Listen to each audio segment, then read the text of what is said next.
Assalamualaikum warahmatullahi wabarakatuh. Selamat siang semua. Kembali lagi dengan saya hari ini, Zaini.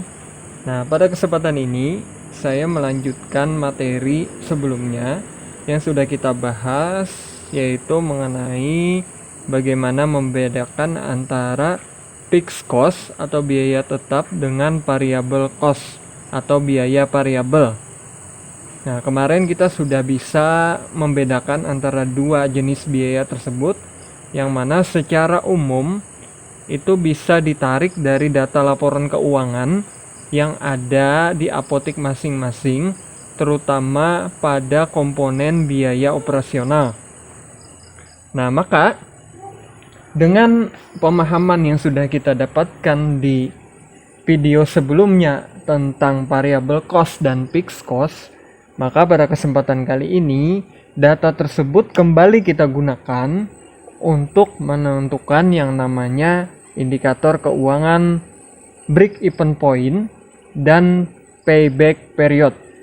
Nah, dua indikator keuangan ini sangat berhubungan dengan data fixed cost dan variable cost. Nah, saya akan mulai dengan analisis break even point atau bisa dikenal dengan singkatan BEP.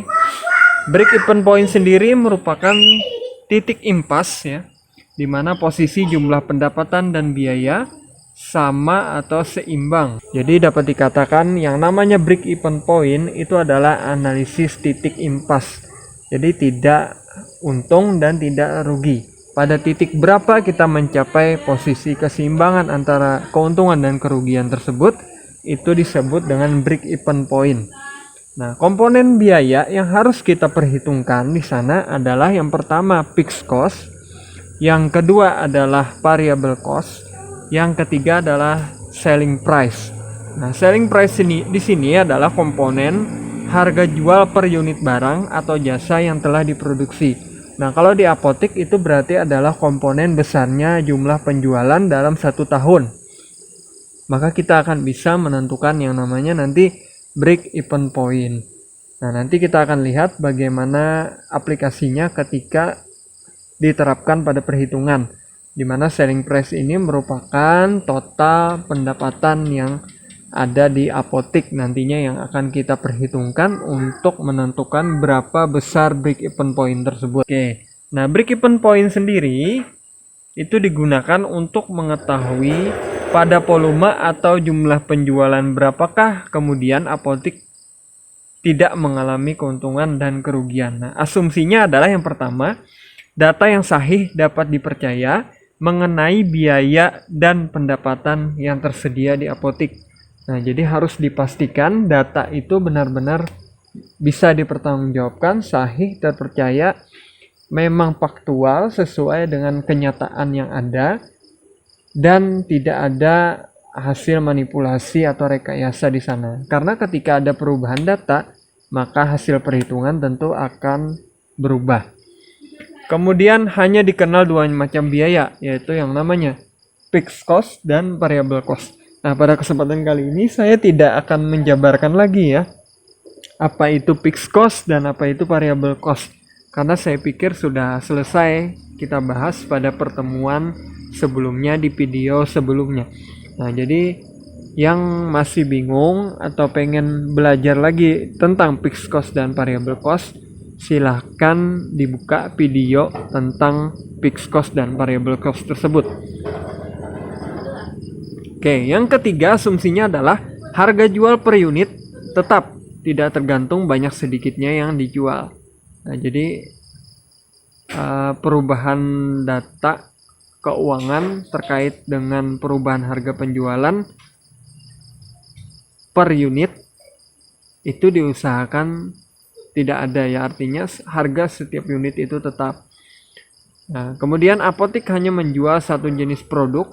Apabila lebih dari satu jenis produk, maka produk-produk tersebut dianggap satu jenis dengan kombinasi yang tetap. Kemudian tidak ada barang persediaan, stok awal dan stok akhir adalah 0. Jadi dianggap terjual semua.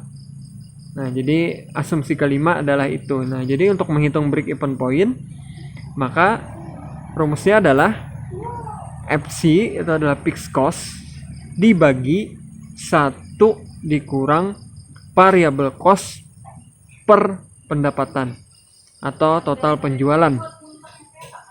Kemudian perhitungan kedua adalah BE, break even dalam unit ya. Kita bisa menghitung dalam unit, maka fixed cost per price atau pendapatan dikurang variable cost. Ada 2 rumus untuk break even point. Rumus 1 BEP, rumus kedua adalah BE atau break even per unit. Nah, oke ya. Nah, ini adalah grafik untuk break even point, di mana yang disebut dengan titik impas itu adalah titik di tengah ini ya, teman-teman semua. Jadi, titik potong antara keuntungan dan variable cost dan fixed cost yang sama-sama satu sama lain berpotongan di situ, terutama pada profit dan variable cost-nya. Nah, jadi titik potong di sana yang disebut dengan break even point. Artinya titik ini adalah titik impas, tidak untung maupun tidak rugi. Jadi posisinya adalah posisi impas. Nah, itu yang disebut dengan break even point. Namun pertanyaannya adalah berapa angka yang ada di sana? Nah, ini berapa? Nah, itu yang akan kita jawab di pertemuan kali ini. Yang kedua, indikator kedua adalah PBP atau payback period, yang menunjukkan berapa lama, biasanya dalam satuan tahun, suatu investasi akan kembali modal. Jadi berapa lama hitungannya, kita asumsikan bahwa penjualan sekian ya, tahun pertama, tahun kedua sekian, tahun ketiga sekian. Asumsinya itu yang kemudian nanti bisa ditentukan berapa kemudian payback period atau kembalinya modal itu dalam berapa tahun. Nah, yang pertama adalah digunakan untuk mengetahui jangka waktu yang diperlukan untuk mengembalikan investasi dengan risiko yang besar dan sulit. Dapat digunakan untuk menilai proyek investasi yang mulai mempunyai rate of return ya, dan risiko yang sama, sehingga dapat dipilih investasi jangka waktu pengembalian yang cepat. Nah, jadi penting sekali kita belajar payback period ini untuk bisa menggambarkan apakah investasi yang sudah kita berikan kepada apotek tersebut dengan berbagai macam perhitungan pendapatan yang ada itu bisa dikembalikan dalam waktu yang ideal dan rasional. Jadi tidak masuk akal juga nanti teman-teman ketika apotek itu baru bisa break even dalam 10 tahun misalnya. Itu kategorinya sudah terlalu lama. Nah, umumnya itu sudah bisa break even paling tidak ya 3 tahun, 2 tahun ya. Atau mungkin maksimal hanya 5 tahun. Nah, itu pun sudah terlalu lama. Kemudian poin ketiga adalah cukup sederhana karena memilih usul-usul dari investasi ya. Namun ada kelemahan ya. Yang pertama, tidak memperhatikan nilai waktu dari uang. Karena kita tahu uang kertas, uang yang menggunakan nilai tukar rupiah ya misalnya, atau bahkan di nilai tukar yang lain, dolar dan sebagainya, itu memiliki nilai waktu uang atau time value of money. Nah, kalau belajar di ekonomi itu teman-teman nanti bisa belajar yang namanya time value of money atau nilai waktu uang. Jadi uang itu selalu berubah dari tahun ke tahun. 10.000 sekarang akan berbeda dengan 10.000 yang akan datang. Misal ya, teman-teman bisa beli bakso sekarang harganya 10.000 misalnya. Nah, namun ketika teman-teman nanti mau beli bakso lagi di tempat yang sama 2 tahun, 3 tahun, bahkan 5 tahun kemudian itu belum tentu akan sama. Nah, jadi nilainya sama 10.000 rupiah, tapi peruntukannya akan berubah ya, walaupun nilai rupiahnya sama. Nah, jadi itulah nilai waktu uang. Di sana ada yang namanya komponen inflasi ya. Jadi perubahan nilai uang yang terus menurun nilainya, sehingga kita tidak bisa lagi membeli di harga yang sama. Logikanya kalau terjadi inflasi, maka kedepannya adalah harga akan semakin naik. Nah, jadi seperti itu teman-teman semua yang disebut dengan nilai waktu uang. Kemudian tidak memperhitungkan nilai sisa dari investasi ya. Kemudian tidak memperhatikan arus kas setelah periode pengembalian tercapai. Nah, jadi itu kelemahan-kelemahannya pada saat kita menerapkan PBP. Namun untuk apotek, skala apotek dengan perhitungan keuangan yang tidak terlalu ribet, maka PBP ini sudah cukup bisa dipercaya untuk memprediksi pengembalian modal atau investasi yang sudah kita lakukan untuk apotek. Nah, untuk rumus sendiri kita bisa gunakan rumus PBP sama dengan total investasi selama ini berapa dibagi laba bersih. Nah, itu berapa tahun nanti. Itulah yang disebut dengan payback period. Sekarang kita masuk kepada contoh ya.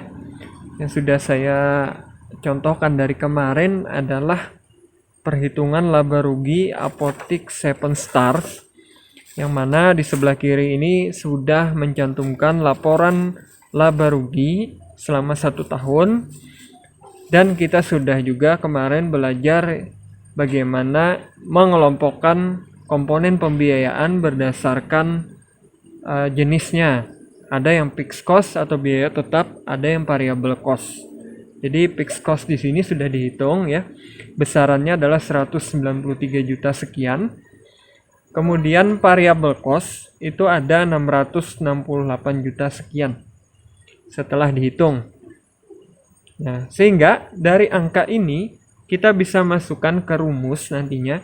Nah, yang perlu teman-teman perhatikan juga yang disebut selling price tadi pada rumus break even point itu adalah ini ya. 900.745.000. Jadi total penjualan yang dilakukan oleh apotek yang ada di sebelah kiri itu adalah selling price. Oke, kita bisa langsung masuk kepada rumus. Maka BEP adalah fixed cost 1 dikurang variable cost dibagi pendapatan atau selling price tadi. Maka 193 juta sekian dibagi 1 dikurang 668 juta dibagi 907.745. Maka totalnya adalah 736.000 sekian rupiah per tahun. Atau dibagi 12, 61 juta per bulan. Nah, jadi titik impas itu akan terjadi ketika penjualan diperoleh adalah 61 juta per bulan. Atau kalau break even unit, maka rumusnya adalah fixed cost dibagi price kurang variable cost. Itu adalah ketika kita hitung nanti hasilnya adalah 0,81 unit atau 81%. Jadi jika kita mau mencapai titik impas, maka kita harus bisa menjual 0,81 unit atau 81% dari total penjualan yang ada. Nah, kita masuk kepada indikator keuangan yang kedua, itu adalah payback period. Maka payback period sesuai dengan rumus tadi merupakan hasil bagi antara total investasi dan laba bersih. Maka kita lihat total investasinya adalah 235.333.500 rupiah. Kemudian laba bersih itu adalah 45.062.500 rupiah. Maka jika dibagi, maka hasilnya adalah 5,22 tahun.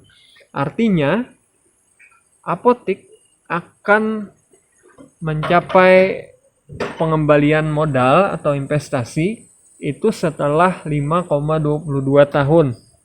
Nah, artinya 5 tahun baru kita bisa mengembalikan modal. Nah, itu kalau dinilai dari sisi usaha ya, kecenderungannya tergolong lama. Nah, maka kalau kita sudah menghitung demikian, kita bisa memperkirakan langkah apa yang akan kita lakukan berikutnya. Maka Yang perlu dimaksimalkan adalah mengejar pendapatan tentu dan meminimalisir biaya operasional sehingga komponen fixed cost dan variable cost itu bisa lebih ditekan dan komponen pendapatan itu bisa jauh lebih ditingkatkan. Nah, itu adalah strategi menyikapi ketika kita hitung payback period dan break even point itu berada pada angka yang besar. Oke, itu materi kali ini. Mudahan apa yang saya sampaikan itu bisa dimengerti dan bisa dipahami oleh semuanya. Jika ada pertanyaan terkait materi ini, silahkan pada kolom komentar ya. Kita berdiskusi di sana, silahkan. Atau mungkin ada hal-hal tertentu yang menjadi masukan pada materi ini, silahkan disampaikan. Itu dulu dari saya, terima kasih. Assalamualaikum warahmatullahi wabarakatuh.